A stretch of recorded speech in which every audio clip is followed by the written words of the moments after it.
Балақай сәлем, қалың қалай?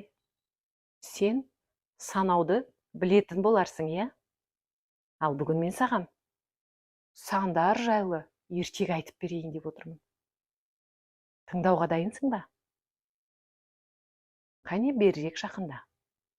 Мен бастаймын. Бір күні сандар елінде үлкен даулы жиналыс өтеді. Олар да бір-бірімен дауласып ренжиді екен. Қай сан екен ол ренжіген? Қызық па? Маған да қызық болып тұр. Ал онда ертегіні ары қарай тыңда. Ренжіген бір сан екен. Ол басқа сандардың арасында ең кішкентай болғандықтан өзін керексіз сезінеді екен. Мен ешкімге керек емеспін. Барлығынан кішімін. Ешкімге пайда әкелмеймін, дейді бір саны. Сол кезде екі саны сөз алады. Сенсіз ешбір сан басталмайды. Сен болмасаң, мен де болмас едім, дейді. Иә, рас, дейді үштік.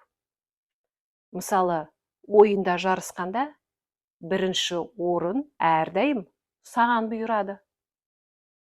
Иә, солай, деп барлығы шу ете түседі. Кітаптағы беттер де алдымен сенен басталады, дейді төрт саны.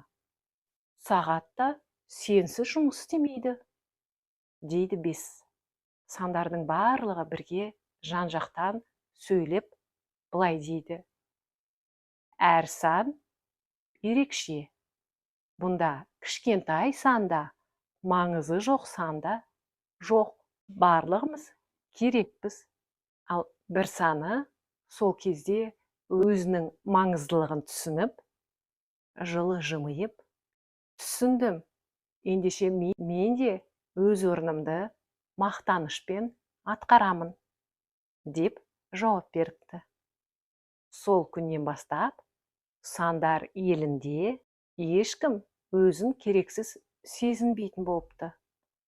Себебі әрқайсының өз орны бар. Әркім өзінше ерекше. Міне балақай, әр заттың, әр адамның өзінің бұл өмірде орны бар екен.